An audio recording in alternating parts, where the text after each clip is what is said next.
वो मैसेज छोड़ते हैं कि अपने कज़न्स को मुखातब करते हैं, एड्रेस करते हैं कि आप आएँ मेरे ऑफ़िस में और मेरे ऑफ़िस में आके डेड बॉडी ले जाएँ। तो ये कोई एज इतनी ज़्यादा नहीं है, बिल्कुल ये एक नौजवान लड़का था वकास,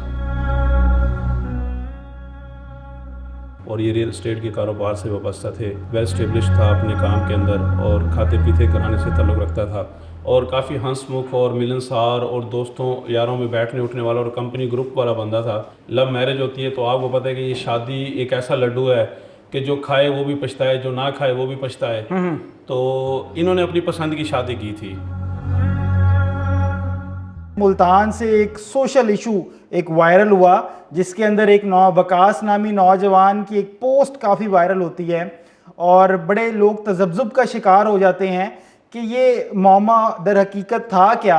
तो न्यूज़ अलर्ट की स्क्रीन आज आपको तमाम इन हकायक के बारे में आगाह करने जा रही है। हमारे साथ इस वक्त सीनियर जर्नलिस्ट शहजाद अहमद खान साहब मौजूद हैं, जो इस सारे मामले को डे 1 से रिपोर्ट कर रहे हैं। अदम बर्दाश्त का जो कल्चर है,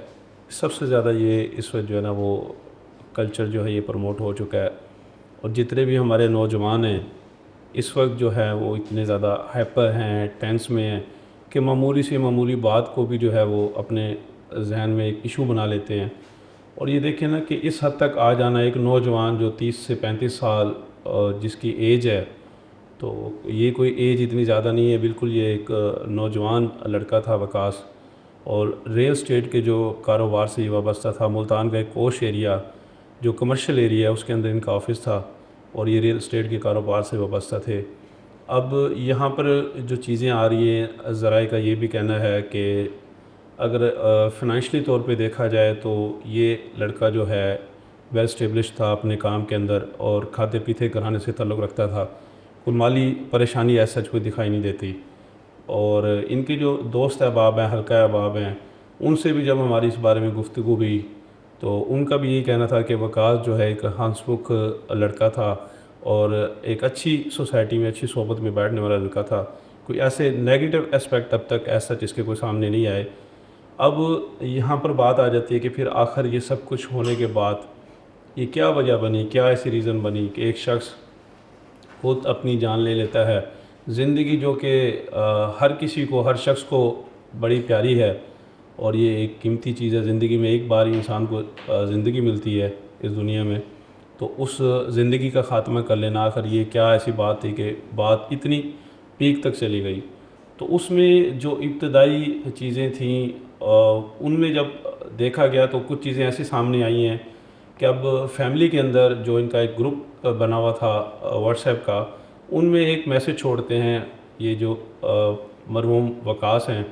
वो मैसेज छोड़ते हैं कि अपने कज़न्स को मुखातब करते हैं, एड्रेस करते हैं कि आप आएँ मेरे ऑफ़िस में और मेरे ऑफ़िस में आके डेड बॉडी ले जाएँ। मीनवाइल जो उनके कज़न्स हैं वो काफ़ी परेशान होते हैं, और वहीं से जहाँ वो अपने घरों से निकलते हैं उनके ऑफ़िस की तरफ रुख करते हैं।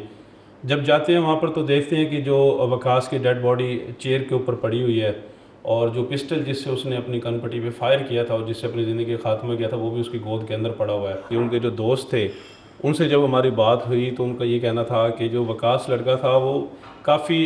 एक मतलब अच्छी शख्सियत का मालिक था, और काफ़ी हंसमुख और मिलनसार और दोस्तों यारों में बैठने उठने वाला और कंपनी ग्रुप वाला बंदा था। जो एक गैदरिंग ग्रुप होती है लड़कों की, मैं आपको थोड़ा सा खुल के बयान करना चाहता हूँ कि जब इनके जो फैमिली सोर्स थे, जब उनसे हमारी बात हुई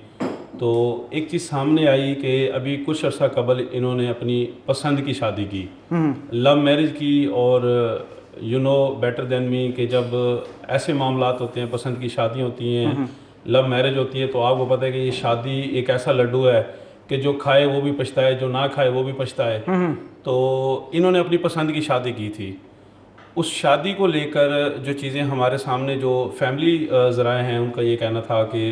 इनकी जो मिसेस थी, वाइफ थी, उनका ये कहना था कि आप अपने माँ बाप से अलग घर लें और मुझे सेपरेट रखें, मैं अकेले रहना चाहती हूँ। और यही चीज़ें सुनने में आ रही है कि एक वजह ये थी इनकी कि घरेलू कश्मकश में थे इस वक्त, अपनी मियाँ बीवी के दरमियान एक कशीदगी चल रही थी इस बात पे,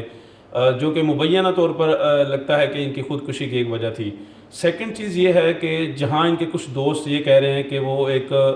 अच्छी शख्सियत के मालिक थे, सारे मामला थे, लेकिन रियल इस्टेट के कारोबार से वाबस्ता जो कुछ लोग हैं उनका ये भी कहना है कि किसी हद तक यूँ मालूम होता है कि किसी शख्स के इन्होंने कोई कारोबारी लेन देन में कोई पैसे या कोई इस तरह का मामला था कोई लेन देन का, जैसे कि कोई बिल्डर अगर कोई चीज़ ख़रीदता है तो उसके एक वक्त मुअय्यन किया जाता है कि हम इस वक्त तक आपको इसकी पेमेंट करेंगे, ये चीज़ें क्लियर करेंगे। तो कहीं ना कहीं ये चीज़ें भी देखने में मिलती है कि ये भी एक पहलू सोचा जा सकता है कि इनके जहन में कोई ऐसा प्रेशर भी ज़रूर था कारोबारी लेन देन के हवाले से जो कि इनकी मौत की वजह बना। लेकिन क्योंकि असल हक़ाइक़ अभी जो लॉ इन्फोर्समेंट एजेंसीज़ हैं, इसका जो मुतलका थाना है उनसे भी हमारी बात हुई, जो मुतलका थाने के SHO हैं उनसे भी बात हुई, तो उन्होंने कहा कि इसकी कोई FIR कत्ल की तो दर्ज नहीं हुई, क्योंकि ख़ानदानी ज़राए ने भी यही कहा कि इसमें ख़ुदकुशी है, तो ख़ुदकुशी की हद तक ही उसको रखा गया है। लेकिन जो इनके कुछ पार्ट्स थे पोस्टमार्टम के, वो उन्होंने अपना लाहौर जो लेबॉर्ट्रीज़ है उसको भेजे हैं, तो उसमें इब्तदाई जो रिपोर्ट थी मुल्तान की हद तक, तो उसमें यही आया कि ये खुदकुशी है। अब जो लाहौर फ्रांसिक रिपोर्ट आनी उसमें देखेंगे कि ये क्या, मतलब अभी कुछ भी कहना कब्ल वक्त है। बिल्कुल ऐसे ये एक हसास मामला है